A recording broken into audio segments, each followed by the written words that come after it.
made on Ridgeway Sports Podcast, episode 53. Hunter Keister back with K-Mac. Let's get it. Let's go. Here we go, back with another week in sports, going to cover a lot of different topics on this podcast. Got some college sports, basketball and hockey, got some NFL, and then also some off-season coaching moves, and some shocking, surprising news coming out of the college football playoffs for the upcoming years that we will touch on as well. So will be a really nice podcast. Kurt, Variety. it is Wednesday. How you feeling after this glorious week?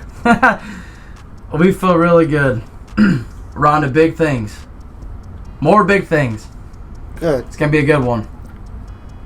Kicking it off, we are going to talk about this week's ACC Big Ten Tournament Challenge that started Monday, November 28th. The first game was 7-1 Virginia Tech taking on 4-3 Minnesota. Virginia Tech wins 67-57. Payne for Minnesota, 13 points, 6 rebounds, 3 blocks. And Mutt for Virginia Tech, 16 points, 9 rebounds, 3 blocks. Big win for Virginia Tech. They start off the challenge 1-0. The second game of the night on that Monday was 5-3 Pittsburgh taking on 5-2 Northwestern, and Pittsburgh just lays the smacking on them, 87-58. Henson for Pitt had 22 points, 8 rebounds, and the only Buey for Northwestern got 10 points, as nobody was able to do too much in that game for them. Moving on to Tuesday, we do see, starting it off, Michigan takes on Virginia, number 3 ranked, Virginia undefeated, Michigan 5-2, and it's 70-68 win for Virginia in this one. Beekman, the Virginia guard, scored 18 points in the win for Virginia. Dickinson leads the way for the Wolverines, 23 points, 7 rebounds, 5 blocks. Kurt, go ahead, dive into this one a little bit. What do you think? The first half, we started out honestly really good. To be honest with you, we were hitting on a lot of our three-pointers. A complete different game than that game against Arizona State that we watched before this one. First half, it was looking really good. We finished out the half strong, took a 45-34 lead. And the second half, we started out. What it was is we started out really bad to start out the half, and before you know it, that 11-point lead was already down to 2. Really feel like our defense, honestly, was just abysmal. It really was abysmal yesterday. They were scoring in the paint so much. Especially in that second half. First half, felt like they kind of were getting it together, but yeah, really got exposed, especially in the painted area. Kind of really highlighting some of the issues that we've talked about so far with Hunter Dickinson and just not being quite as physical, quite frankly, as we would like as Michigan fans, because he is a huge, big body, and he just does not. There is no physical presence from him, really. You see the flashes when he gets those blocks like he got in those games, and in the game, like the blocks he was getting. And then you see moments like at the end of the game when they got that wide open shot to get the lead. With I don't know how much time was left, but it wasn't that much time left. But the way it finished out, we did have a shot to at least pull it out, but I feel like that play we drew up really just... Them rushing to the left side of the court and just closing off all that area. Terrence Williams, I think, brought it up and then just gave it to... Jett Howard. Yeah, Jett Howard, and then he tried pulling up. They wanted the foul, but honestly, it looked like clean defense to me. It was clean. I watched it again, and it was definitely clean. Of course, Michigan's going to call for something there, but just unexecuted, poor play. It was really the second half. Really, the second half, they made adjustments, and obviously we didn't keep our foot on the pedal. Howard's in-game play calling continues to be, I wouldn't call it a concern just yet, but I'm definitely worried about it because there's been a couple of times in some big games where his in-game decision and play calling was at question, and I think that there was times where he should have called timeouts and he didn't, just to kind of stop the game and just, where he uses players, because at this point, I'm going to just flat out say it as we look at some of these stats at this point. Llewellyn, trash. 31 minutes played, 6 points, 204 from the field. I get that's not a whole lot of shots, but 31 minutes. What's really his role? Right. I mean, because you can't really call him the assist man, 2 assists. Exactly. It's not like he's setting up other players to hit shots. Right. I don't see how, Doug McDaniel isn't getting that chance, or Joey Baker, who, play him some more. Who knows? It's interesting. The rotation is interesting to say the least, but Howard's in-game decision making has been definitely worrisome. Considering, when you took that timeout, if you were assuming they were going to miss that free throw, this was the play you drew up for them. I don't know. Just they weren't really put in a good position. And as soon as Jack got the ball, he was already trapped with 2 defenders in his face. So, yeah, honestly, we faded down the stretch on this one. That was the biggest thing to me. Just faded down the stretch. Yeah. Highlighted already, Dickinson, 23 points on 35 minutes played. Jett Howard plays 36 minutes in this game. He scores 15. Doesn't shoot the best. 6 of 11, 3 of 7 from 3. But honestly, he's our best 3-point shooter, so really, I don't even care if he's Right. got to shoot him because no one else is really going to shoot him. Absolutely. You're right. Let's just hope that he makes them more often. But, Dickinson, 7 rebounds. Buffkin gets 4 rebounds. That's not too bad. 2 assists, 1 steal, and 2 blocks. He's played pretty well. Buffkin, 11 points as well, 4 of 8 shooting. I'm not mad at the play of Kobe Buffkin this season. No one really contributes anything off the bench. Baker with a couple rebounds. He made a 3-pointer. Michigan, they play all right. Just not good enough to get it done. Nope. And they gotta finish that one. They shoot 53%, and Virginia only shoots 50.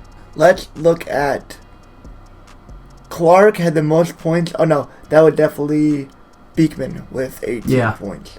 7 of 10 from the field. Wow, he was just doing us in. Cedric played really well, 12 points, 5 of 6. Yeah, he got elbowed. Real bad.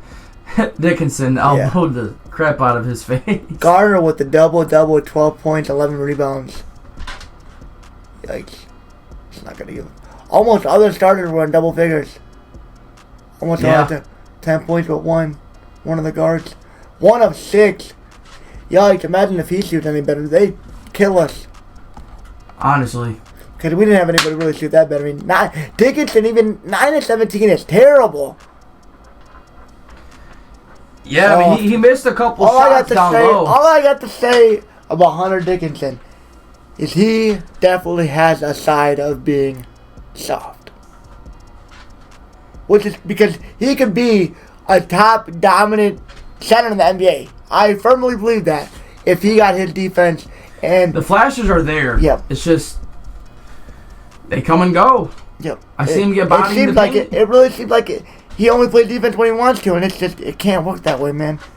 He got a couple really nasty blocks yesterday. Yes. I was like, that's what you should be doing all the time. Absolutely. Looking at them, nobody really done anything crazy. Beekman gets 5 assists. Gardner had 3 steals, which is pretty alright. We also had some very bad turnovers down the stretch of that game. We had a lot of unforced passes. We had a lot of turnovers. I want to say 11 or 12. 12 turnovers compared to 7 for Virginia. That'll do it. When you have the lead and you turn the ball over to them and they get easy, fast break points, that's how a comeback happens. Here's where it is, too. A lot of wasted possession on three-point shots. 8 of 19 from 3, 42%, compared to Virginia's 4 of 8, 50%. They're a lot more conservative, and they put up more points because of it. And I think that's one of the reasons that cost Michigan in this one, for sure. Can't disagree. Yeah, we'll move past this one, though. Michigan has another big game coming up Sunday, 1 o'clock against Kentucky overseas in London. So Michigan will have to get ready for that big game. And international. We're going international. Virginia is going to take on Florida State on Thursday night. So that's how Virginia's looking. Michigan got Kentucky. Going on down this list here, Illinois took on the Qs. 3-4 Syracuse. They've really fallen off a cliff in basketball. Yes, They're not very good anymore. No. 6-1, 16 ranked Illinois. They pick up the 73-44 win. Spanked them. Edwards, Syracuse, 9 points, 17 rebounds, and 3 blocks. Wow. What a day for the Syracuse center. 17 rebounds. 17 boards. Wow. Illinois with Hawkins getting in 15 points, 10 rebounds, 10 assists. Triple-double in the win. Maryland whoops Louisville 79-54. Young for Maryland, 15 points, 3 steals. Huntley Hatfield. Wow, what a name. Huntley Hatfield. He puts in 8 points, 8 rebounds, 3 blocks in the big win. Or the loss for Louisville and the big win for Maryland. Clemson. Wow. Clemson, Penn State. Ooh, what does that make the series? So the series is now, there's 2-0, 2-0 ACC, 3-0 ACC. Okay, 3-1, 3-2. Alright, it's 3-2 after the Maryland-Louisville game. Yeah. But Clemson, 6-2, takes on Penn State, 6-2.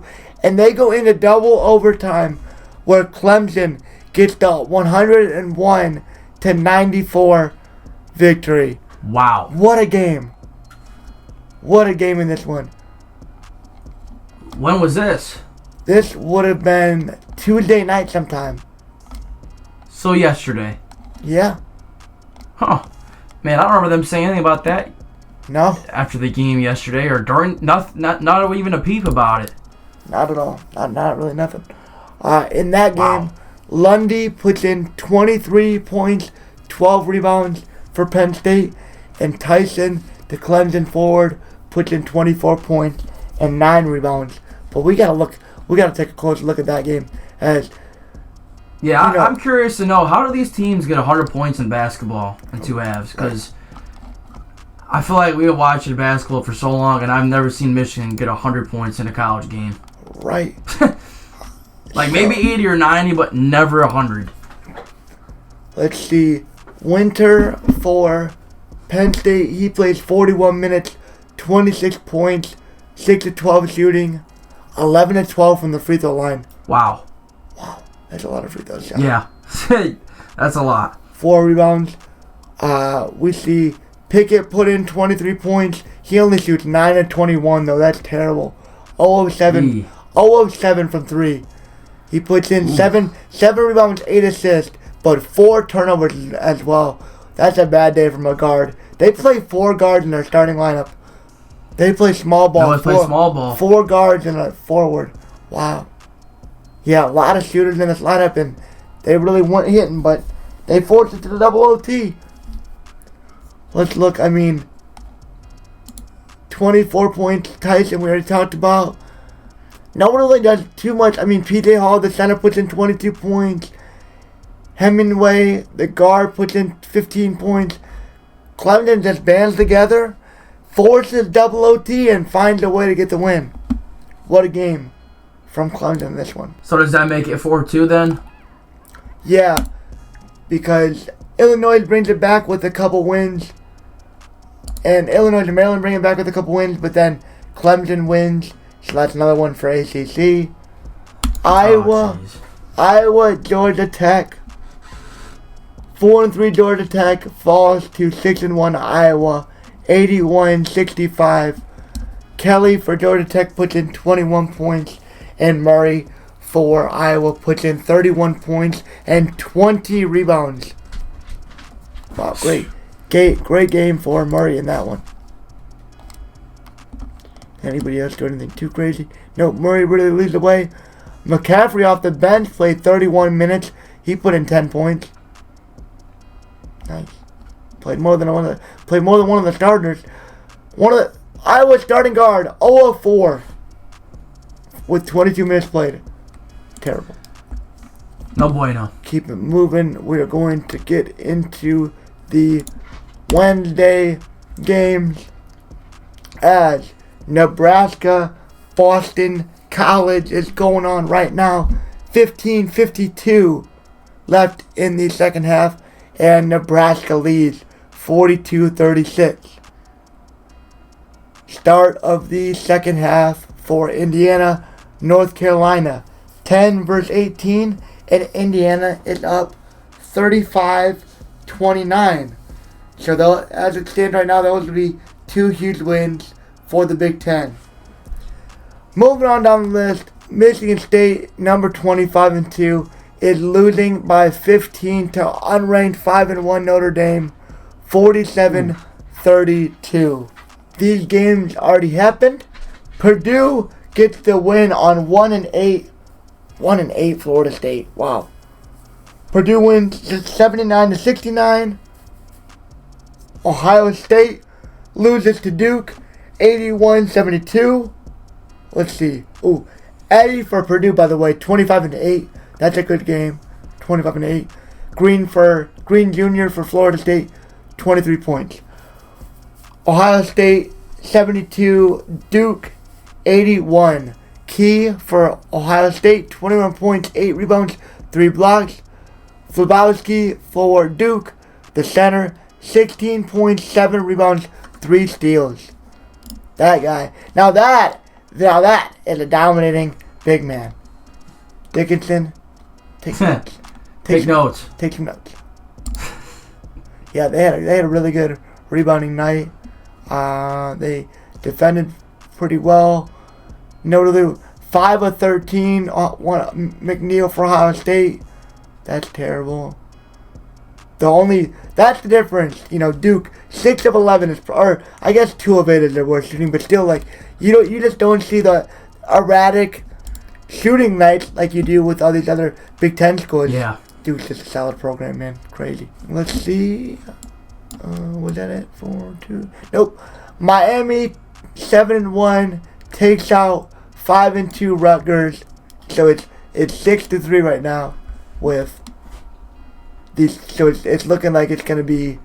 It could end up being, at the very best, at the end of the night, the Big Ten could be looking at 7-5 if they lose. Presuming they lose this Notre Dame, Michigan State game, and then Indiana holds on and Nebraska holds on, they'd be looking at 7-5 going into Thursday. Mm-hmm. And then did it end then? I think it ends. So I think it was just. So the best it looks like it could end for the Big Ten is 7-5 against the ACC. So yeah, that ends tonight. Tough, but the ACC is a really good basketball conference, and I feel like the Big Ten is definitely more top heavy. So 7-5 isn't bad for those conferences. I think I would definitely. I don't know. I guess it would depend on the year, but ACC and Big Ten is definitely comparable Big Ten basketball league. So this was a good challenge, and we'll see how those games finish out. Yeah.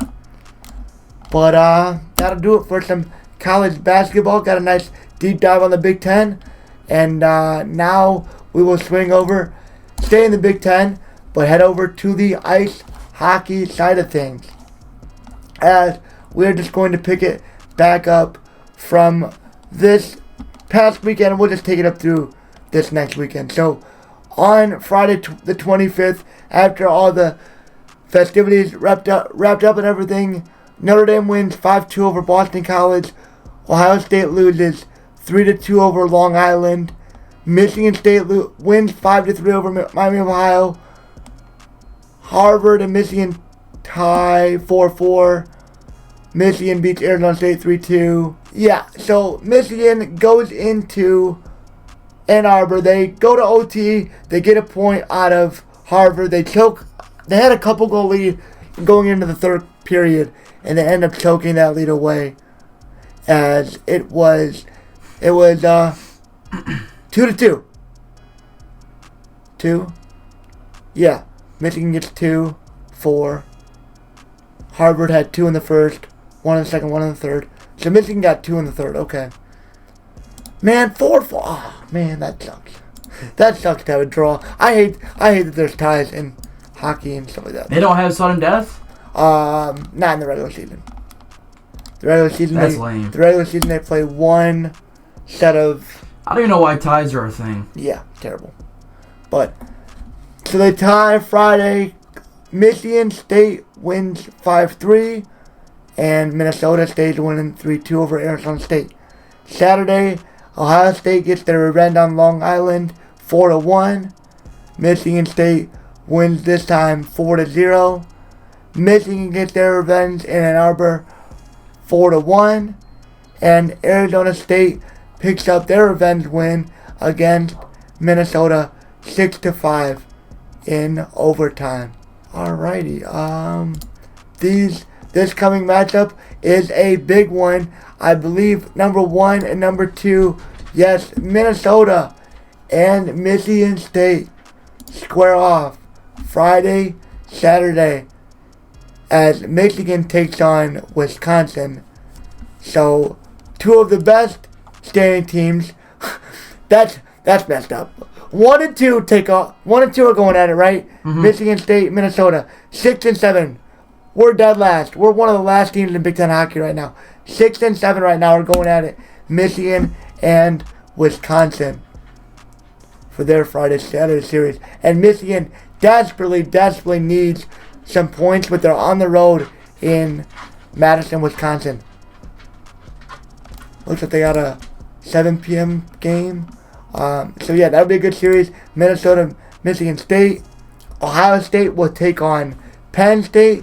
So those 2 teams are like right in the middle of the pack this season, with Ohio State ranking 4 and Penn State ranking 3. 1 point separating them. So that series will be decided. 12 points, 4 points are separating them. 12 and 16. Jeez, that's weird. That's weird. They have it all laid out weird. Big Ten. They can't get anything right. No. It's all laid out weird. Yeah, this format is a little complex. Yeah, it's weird how they do, like, so basically it's like a round robin. Every weekend it's like a round robin kind of series in hockey where they'll get a 2-game series with each team, it seems like. That's what they do for the most part. So Michigan needs some wins against Wisconsin. Ohio State gets Penn State, as they are right neck and neck, or right in the middle in the Big Ten. And the 1 and 2 take off in so that'll be some good hockey in East Lansing for sure. Good series. Can't wait to come back and talk about those. Good little wrap up of Big Ten hockey. If you guys like it, want me to do more, want me to do less, let me know. Give me some comments. Either way, I'll take the criticism however you want to bring it. Before we get into our NFL coverage, I do want to look at and discuss the coaching carousel, as most of the schools are done with the year. The teams that won't have a bowl game or are getting ready to prepare for their small one. So let's look at the extensions that were made, notable extensions and retentions, and then we'll look at who's gotten fired and who's gone where in the early stages of the coaching carousel for this season. So starting it off in September, Clemson secures Dabo Swinney for the remainder of his coaching career, I imagine, with a 10-year, $115 million deal to keep him there. Mark Stoops has helped bring Kentucky back to relevancy, and he signs a contract through 2030.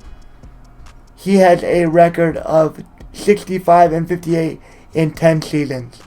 So over 500 and consistently getting and making Kentucky better, it seems like. Washington signs Kalen DeBoer to a extension through 2028. The new contract adds 2 years and $1 million per season to his original deal after leading the Huskies to a 9-2 record in 2022.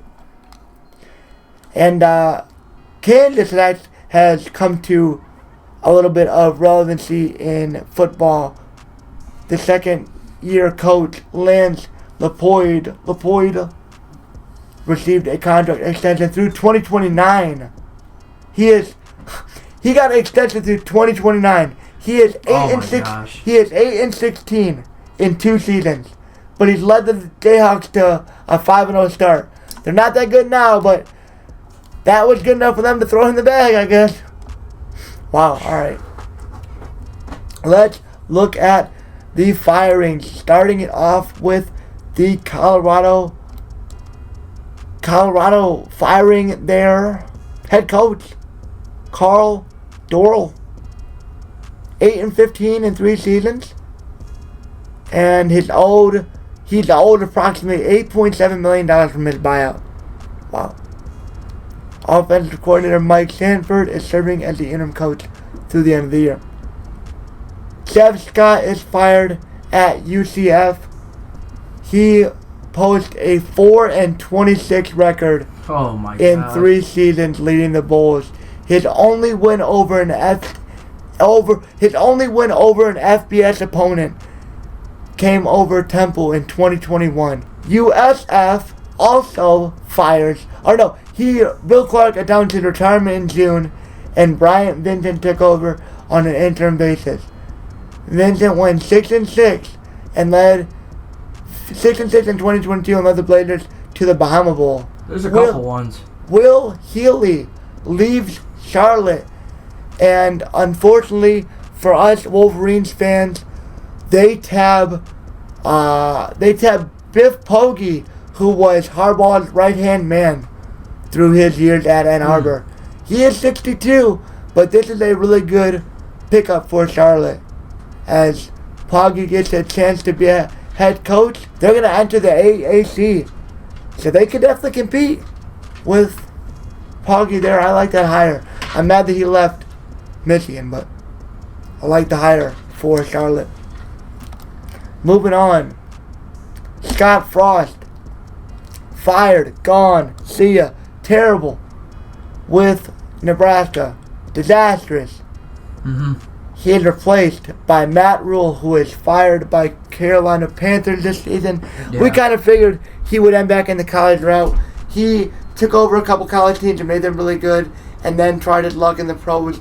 But really, you could just kind of tell from the beginning he belonged in college and coaching there. I think it would fare pretty well, and I think he can lead. Bit off more than he could chew. Yeah, that was too much. I think he can lead Nebraska back to relevancy. I don't think it'll be as fluent as Wisconsin with Fickle, but I think Nebraska could compete in the next couple of seasons. They fire Frost, and Rule comes in. Nice. Good hire. Good Big Ten hire. Willie Taggart is fired after a 15-18 in 3 seasons, leading the Owls. Wonder where they'll go with that job.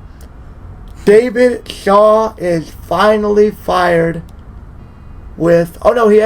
he resigned. Shaw actually resigns after going 6-16 over the past 2 seasons. His overall record was very good at 96-54. He had Stanford at a point of relevancy with Chris McCaffrey, but after losing him, could never really find his footing again. No. And Stanford really was never the same. No. They haven't really been the best in recent memory, and they go in a different direction now as they try to take over the Pac-12. The Pac-12 is only getting worse and thinner at this point. Herm Edwards is fired from Arizona State, and they bring in Kenny Dillingham, the Oregon offensive coordinator. Dillingham is an Arizona State alum who has never served as a head coach. He has a lot of upside, but Arizona State is counting on a very young leader who is only 32 years old. And they also are going to have some NCAA issues they're going to have to deal with from Herm Edwards and what happened with that. Texas State, that's what I was looking for. Texas State fires Jake Spavital. 13-35 record in 4 seasons. Awful. Phew, that's abysmal. Awful. Philip Montgomery was let go. Who is that? Tulsa Golden Hurricanes. 43-53 in 8 seasons, so not terrible, but they look to go in a different direction. Cincinnati loses Luke Fickell finally. He coaches there for 6 seasons. He posts a 57-18 record and finally makes the jump, takes the Wisconsin job, and enters the Big Ten. What a jump for him, and he is finally ready for primetime, and I expect him to have that Wisconsin team back and ready in a couple of seasons. Honestly. That's a home run hire if you're Wisconsin. That's exactly who I would want.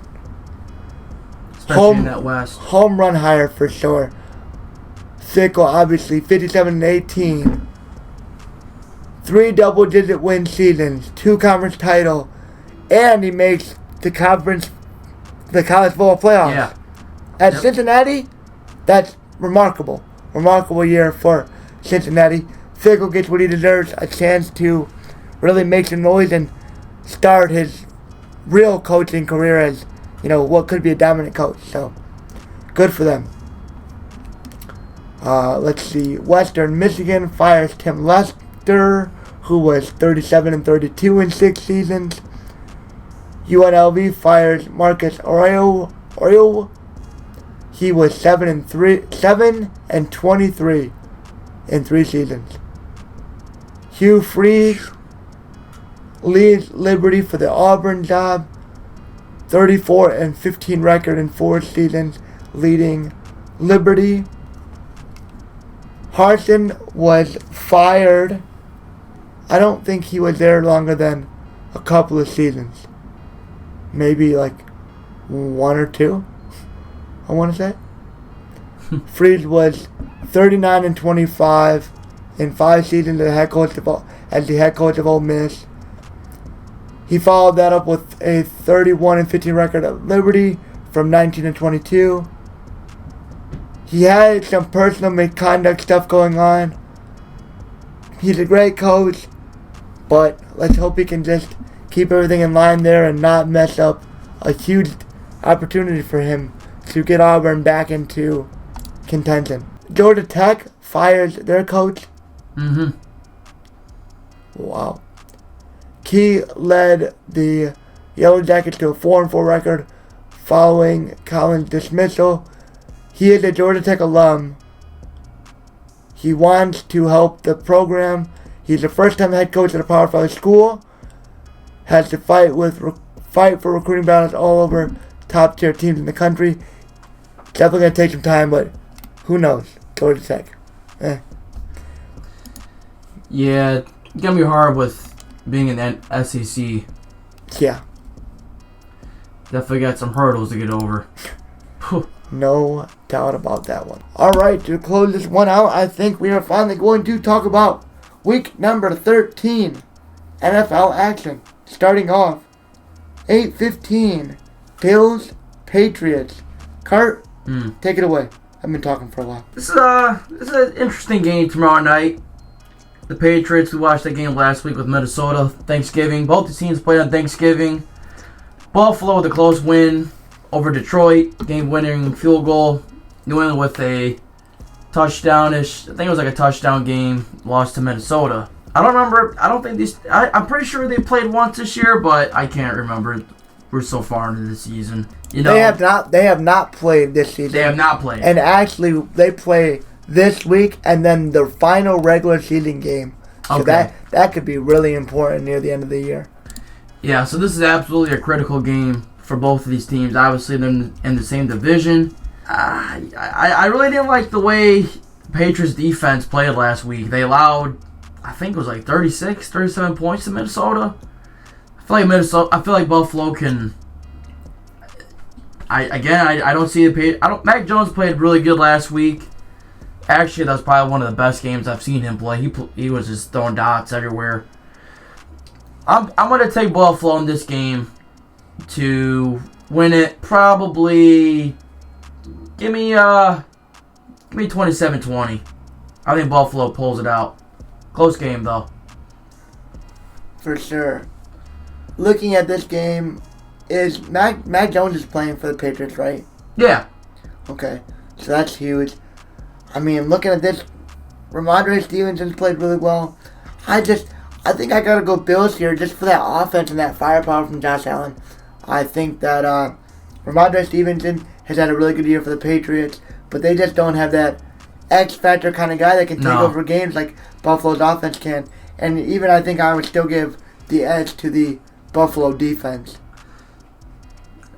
Yeah, would have to agree there. They did. Detroit did give them a heck of a fight last week. And that too. I mean, they looked pretty bad against the Lions. They want to rebound off that. So, both teams with a week of rest. Nobody's coming off of a short week. So, should be for what some of the Thursday night games have been, I think this should be a good one. Maybe like a 31-20. Yeah, I could see that. 31-20 Bills win. I just feel like the Patriots, I don't know, their offense is never too explosive. It's good. It's good enough, but not enough to beat the Bills to me. No. So that will take us to the Sunday games. Starting off December 4th, 1 o'clock, Pittsburgh going to Atlanta. Atlanta with a very close loss to the Commanders last week. It was a goal line interception for the Commanders to pull off that one. Pittsburgh with I would call it a close win. Came down to the wire last drive for the Colts. This is a weird matchup, I ain't gonna lie. Atlanta has like 5 wins. I don't know how they're right in the thick of things, but they are just because of the way that division is. I felt like this is a pretty winnable game for Pittsburgh, to be honest with you. Since the bye week, honestly, this offense has definitely looked a lot better. We actually have a running game. Again, this is a weird game. I'm gonna pick Pittsburgh probably in a lower scoring type of game, probably 21-17, 20. Might even be 21-20. This will be a close game though for sure. But I do like the fact that we've kind of made George Pickens the focal point of the passing offense. I like that. He had a few drops last week, but honestly, I think Pickett played a pretty good game last Monday night. The stats don't show that, but just from what I saw, I think he's getting better week by week. But this will be a close game nonetheless. So, yeah, probably a lower scoring game, but probably some in the lower 20s. For sure. I think I like Pittsburgh here. I feel like their defenses stack up nicely against each other. They both have pretty decent defenses, I would say. Where the edge, I would say, goes to Pittsburgh, in my opinion, is their offense. You know, they got guys like Pat Fryermuth, and if Atlanta used Kyle Pitts right, they could have that kind of connection as well, but I don't get it. Yeah, I also believe he's injured for a while.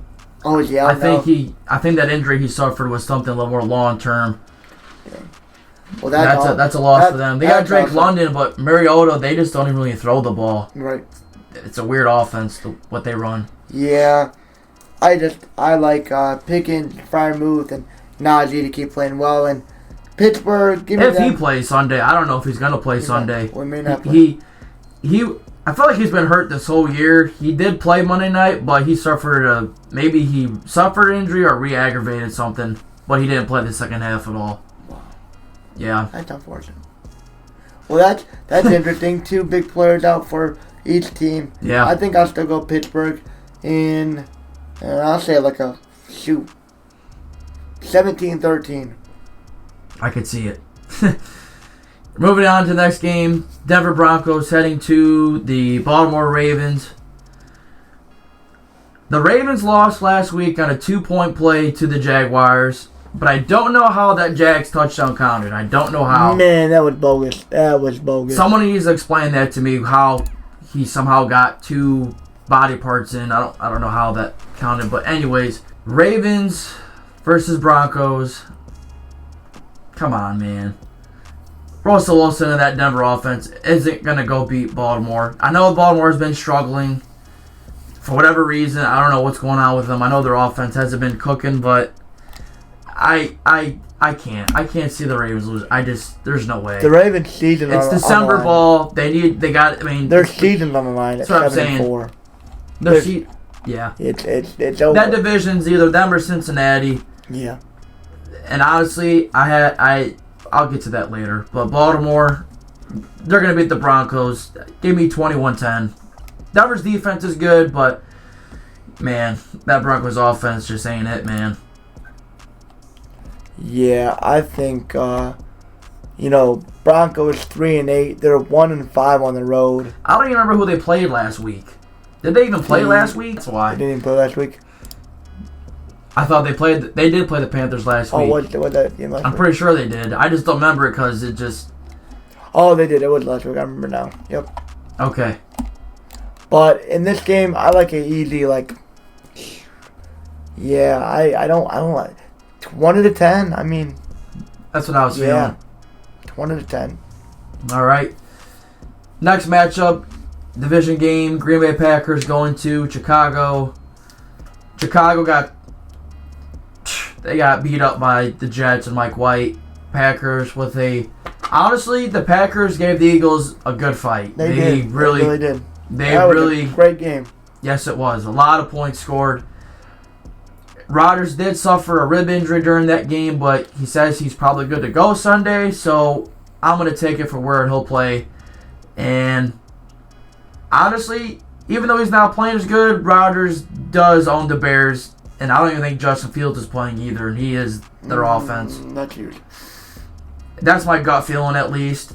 I'm going to take Green Bay in this one. Probably another 21-10 kind of game. Green Bay's offense hasn't been the most explosive, but Aaron Jones is still good enough to keep that offense viable. And like I said, Rodgers, he did lose to Detroit, but he owns the Bears, though. I don't know how, but every year he just pulls it off. These two teams where I did play once, I believe, way back early in the year, and Green Bay did win, so Green Bay with a win for me. Green Bay sits at 1-5 on the road, 4-6 record. Oof. Bears 3-9, 2-3 at home. No Fields, big concern.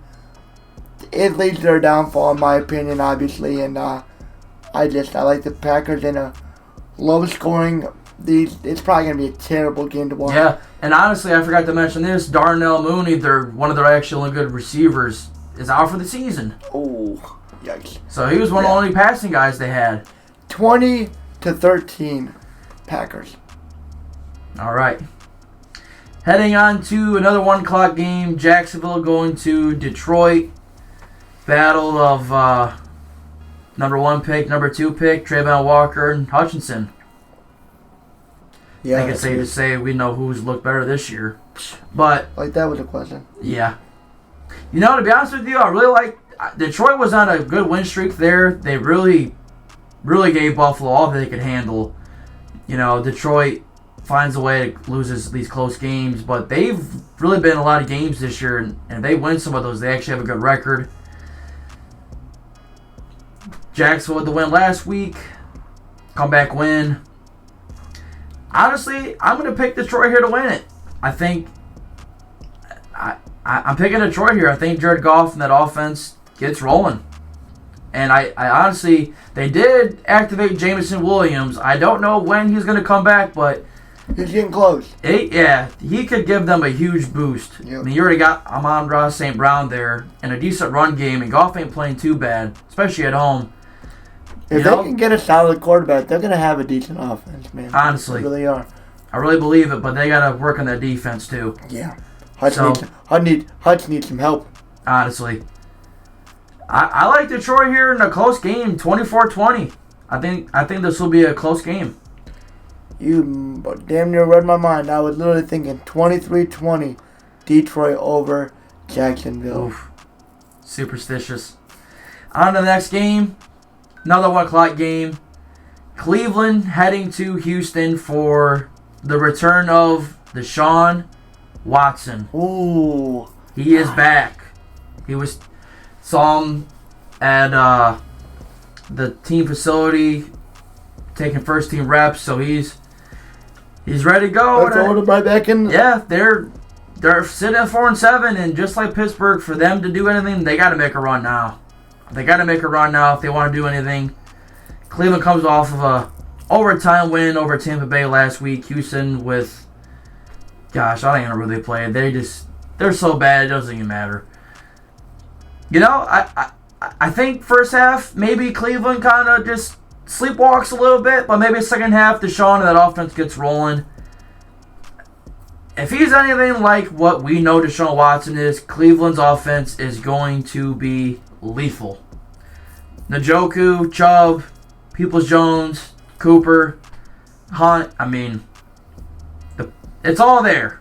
Yeah. But I think it starts this Sunday for them, and they will get a win. Give me 24-10, Cleveland win. Yeah, I like Cleveland.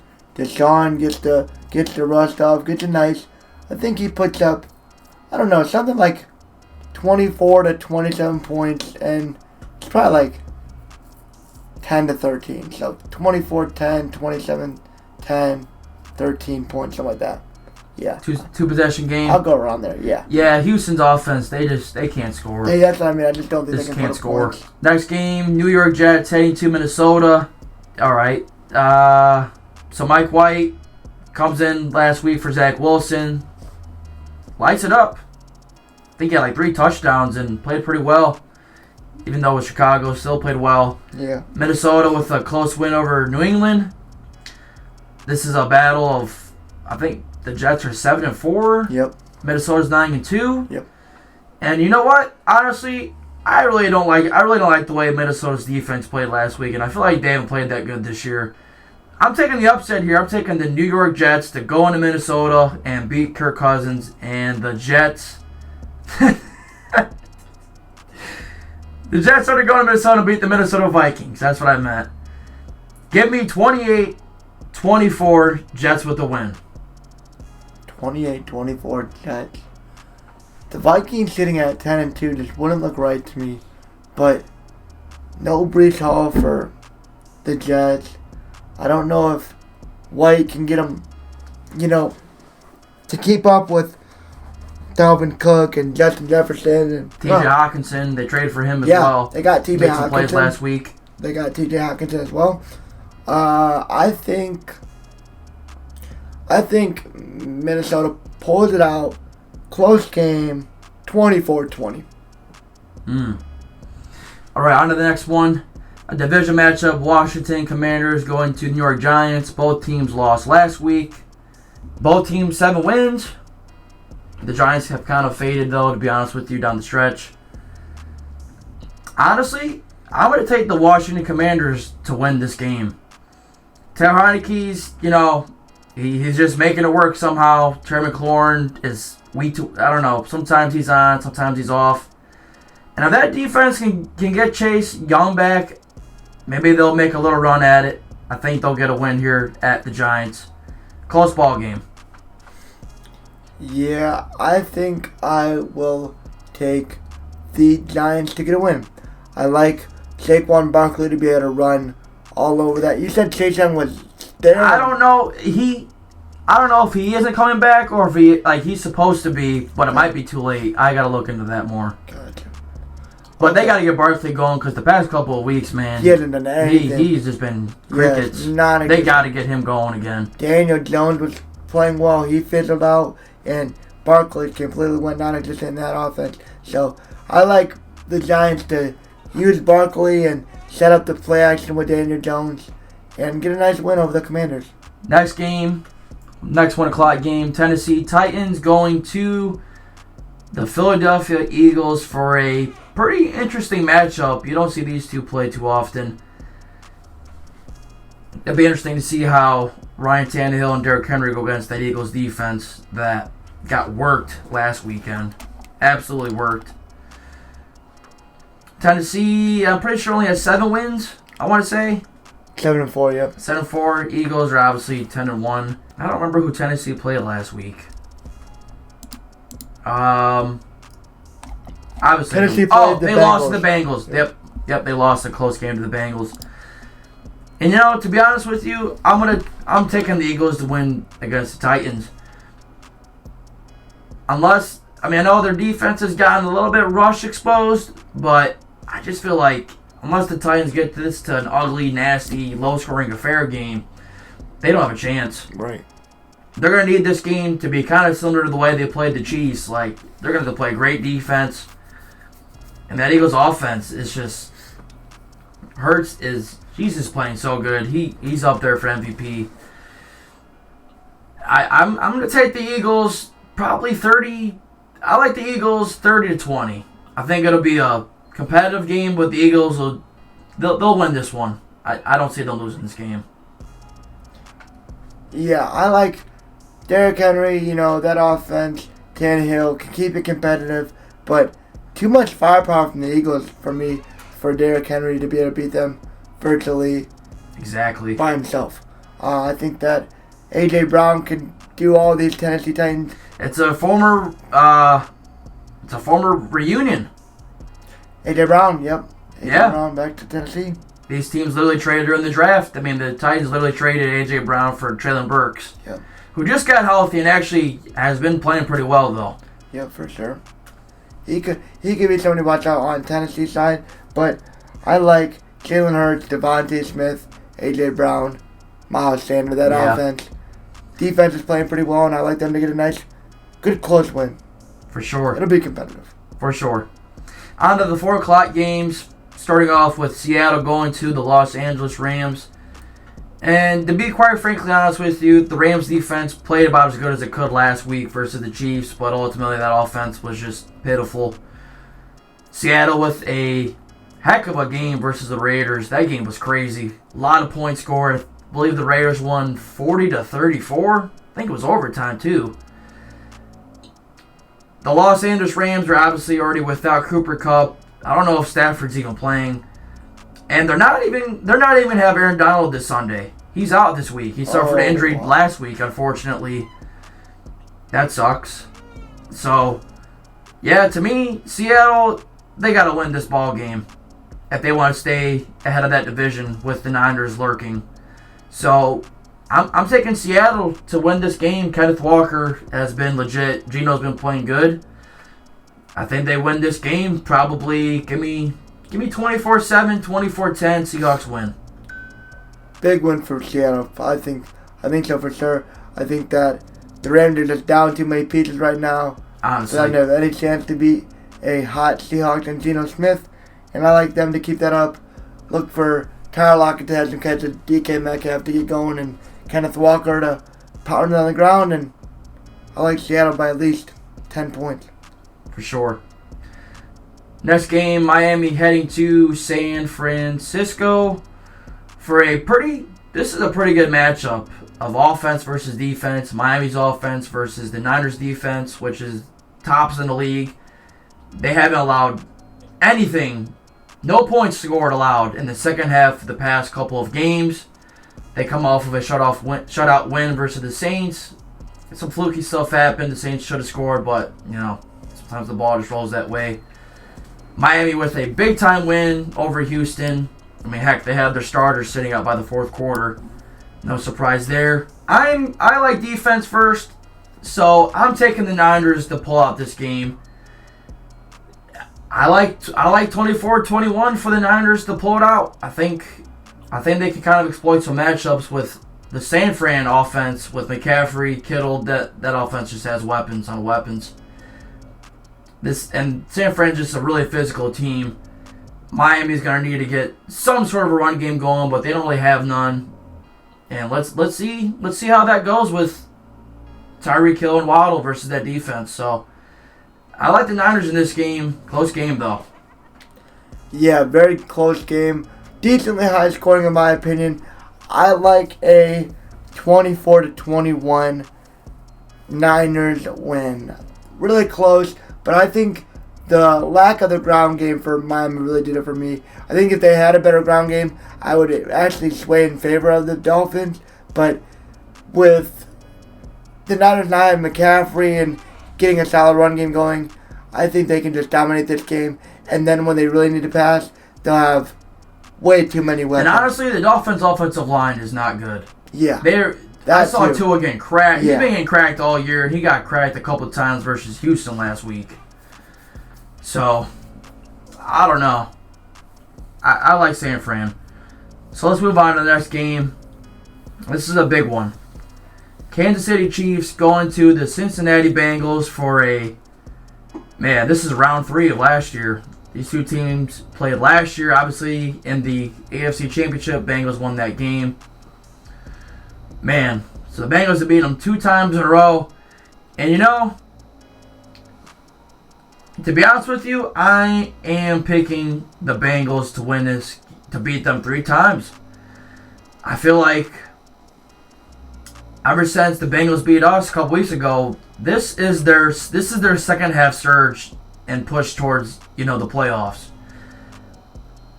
I don't know if they're gonna have Jamar Chase back this Sunday, but even without him, I think they'll pull this one out. They need Joe Mixon back though. They're saying he's probably gonna play. That'd be huge for them. And I don't know what it is, but the Bengals defense just matches up good with Mahomes and that offense. I don't know what it is, but they play them darn good every time. The Bengals are at home. This has a higher scoring type of look to it, but without Jamar Chase, I like the Bengals to win. Honestly, 27-21, Bengals win. Wow. Yep. Close game against the Chiefs. It's hard to pick against them. It is hard to pick against the Chiefs, but I got a feeling. Do you think Jamar Chase plays? I hope so. But I don't know. In a sense, it's kind of like you don't need to rush him back, but in a sense you do. Because you want to get him back for the playoffs, but you need him back to make the playoffs. So what do you do? Right. I don't know. Because do you want to rush him and then potentially re-aggravate it, and now he's really done? I'm not sure. It's an unfortunate situation. For sure. In this one, I think I will take. Give me in Cleveland. It's in Cincinnati. Yeah, it's at Cincinnati. I'll take the Bengals. 27-21. Yeah, Burrow will find a way. I don't know how, but somehow he does it.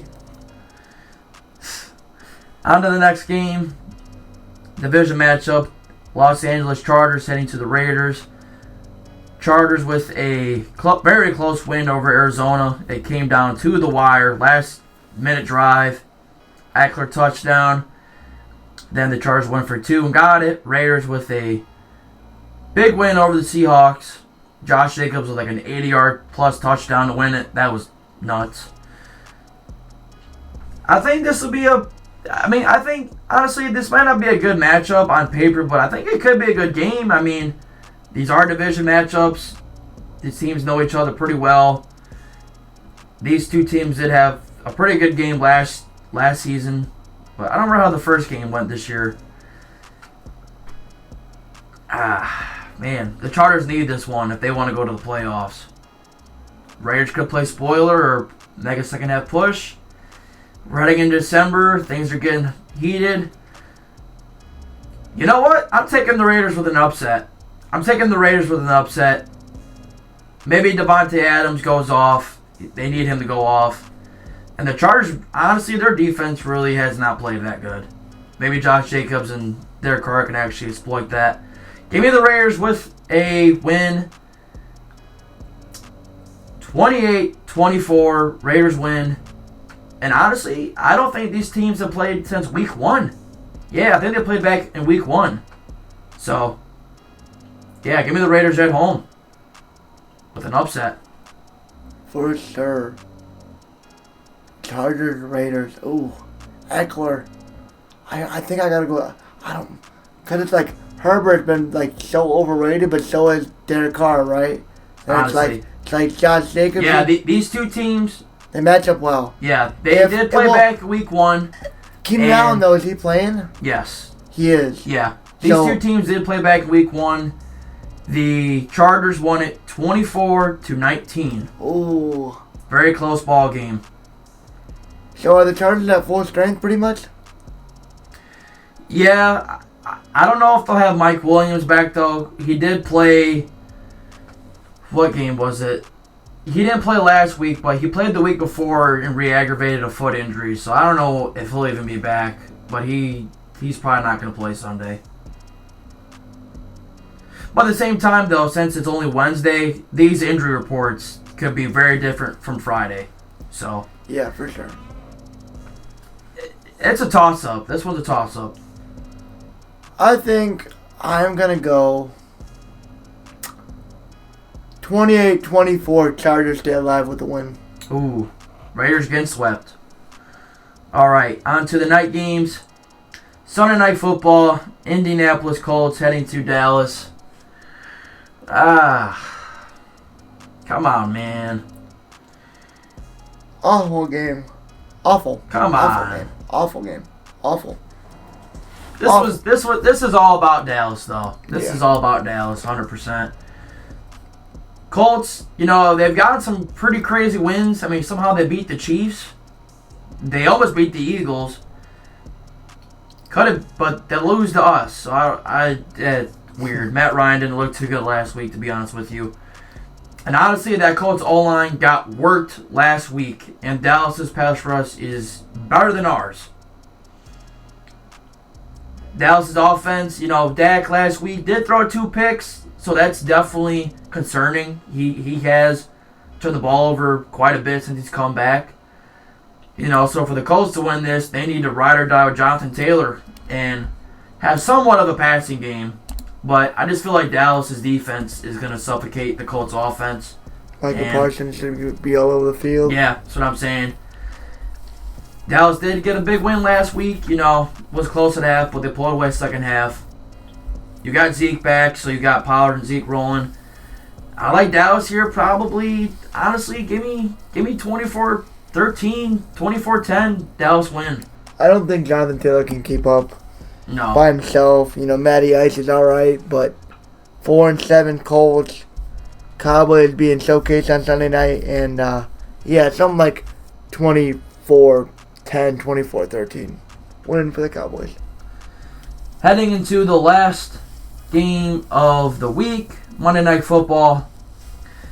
New Orleans Saints heading to Tampa Bay for a round 2 matchup for this series. The Saints did lose way back earlier in the season. It was like week 2, I think, to the Buccaneers. A very close game, but ultimately Winston with the turnovers killed them. Buccaneers lost last week to the Browns. Saints lost to the Niners in a shutout. Ugh. So, yeah, something's got to give here. The Bucs, I mean, this division is literally wide open for any of the 4 teams to win it. And, the Saints already losing one to the Bucs definitely hurts. But you know what? I am taking an upset here. I am taking the New Orleans Saints to go into Tampa Bay and pull it out. Give me the Saints 20-17 with a win. I definitely think there's a lot of questions about both sides of the ball for both teams. The Saints, they just ain't no quarterback. The Saints have no quarterback. The Bucs come off a loss to the Browns. I mean, I don't know. It's going to be a close one. I feel like it's a divisional matchup. And the Saints defense always plays Brady tough. Yep. It doesn't matter how good they look. The Saints defense always gives him fits. Yeah. I mean, I don't even think they don't even start Leonard Fournette anymore. They went to a younger back named Rashad White. Makes sense. And it's going to be interesting. I think there's always some upsets every week, and to me, this is one of those games. I'm picking upset, and I'm taking the Saints to pull it out. I don't trust Red Rifle. I'm going 27-24, Tampa Bay. Holy smokes, a shootout. If you call that a shootout, but we'll go with it. So that would do it for NFL Week 13. And I guess I should mention there's 2 teams on a bye, but, I mean, this is the last week for byes. So, no Carolina, no Arizona, but I don't really think anyone's missing out. Right. Not on those 2. So, yeah, another one. December ball, so, I mean, this is it. If anyone's trying to make the playoffs, this is it. I mean, do or die now. Should we talk about fantasy a little bit? Yeah, let's dive into that too. Okay. I'm good with it. Alright, to end this off, we are going to talk about our respective fantasy teams and how they fare as we get closer to the playoffs. Week 13 is where we are at in fantasy football. Carter, how'd it go for you last week? Well, in our league, I did pull out a win, 151-124. I could have really blown the doors off, but leaving Chris Godwin on the bench with 29, no bueno. So, but a win is a win. We are pretty much pushing towards the playoffs. We only have 3 weeks left, so a lot of spots are kind of starting already getting locked in. So, let's get right into it. For sure. So you won last week? Yep. I won last week, and I am now sitting at 9-3. Well, as me and Brandon flip-flop spots for 3rd and 4th, this final playoff spot. I fought a 6-6 after the loss to Derek. So just to give you a heads, Derek is 12-0. Just in case we haven't mentioned. Yeah, Derek is undefeated, 12-0. We only had an 8-man league, so they're definitely overpowered teams. But it's definitely been interesting to say the least. We just put a little front of the 20 on, and it was called it a day. It was fun, but yeah, Derek has a God squad, and he's 12-0. Kurt's sitting at 9-3. Brandon's sitting at 7-5. I'm at 6-6, just barely safe. We had a couple guys at 4-8. Tim and Owen. Oh, and they're all at 4-8. And Devin, and then Sean at 2-10. Yeah, for you, I mean, you can't slip up the next 3 weeks, Hunter. Right. You're hanging in by a thread. I'm hardly in right now. So, yep, we got 3 weeks left, 3 games left to, kind of see what goes down here and get playoff positioning figured out. So, heading into this week. Week 13, I am playing Derek. It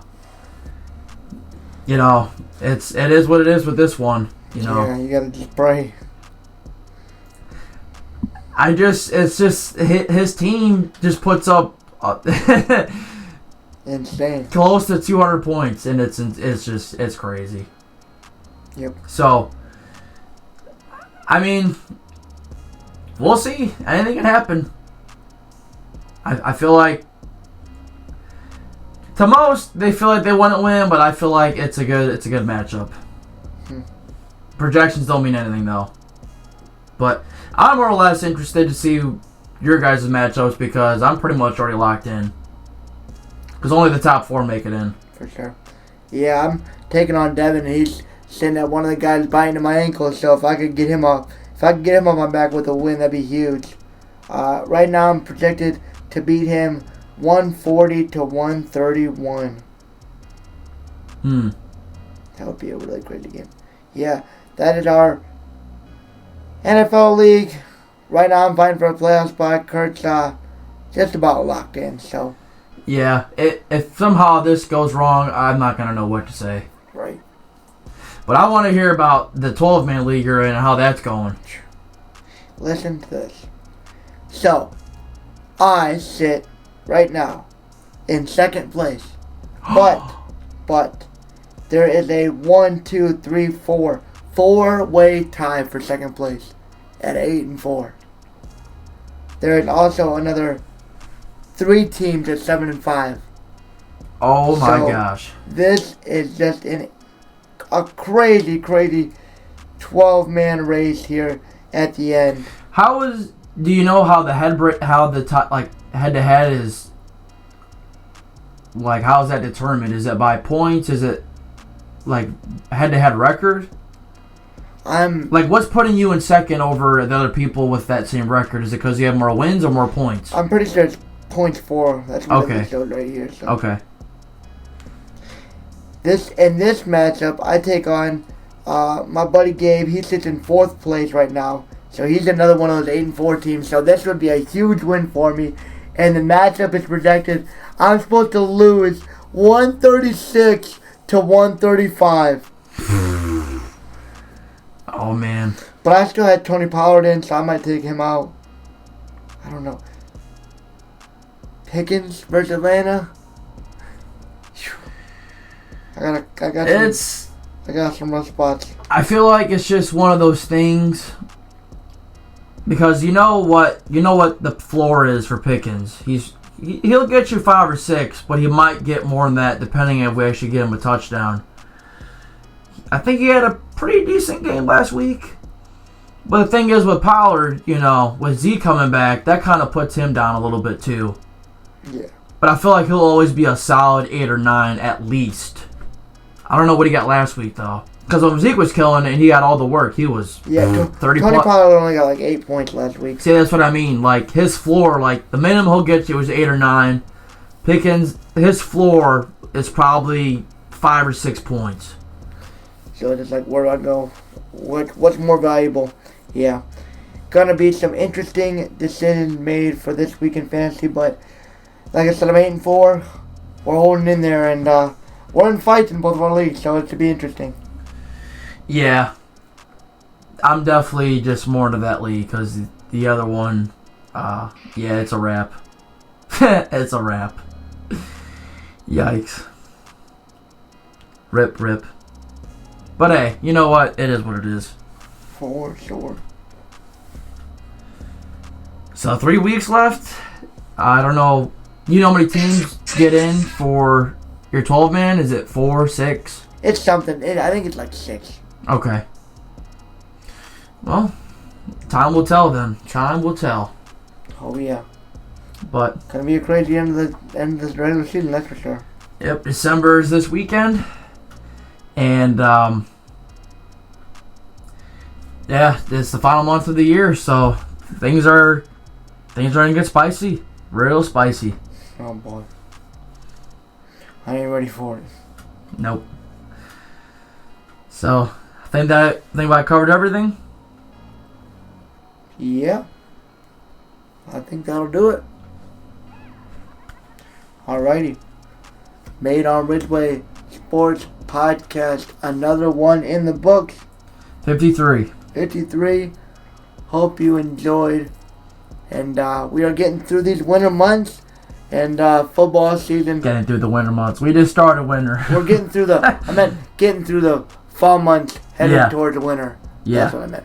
But we are finished up football season, trying to get ready for the winter sports, but we got to enjoy, the fruits of the labor and see what these teams can do. Oh, man. In the later half of the year. Really exciting times, but hope you guys enjoyed. And Made on Ridgeway Sports Podcast. Peace.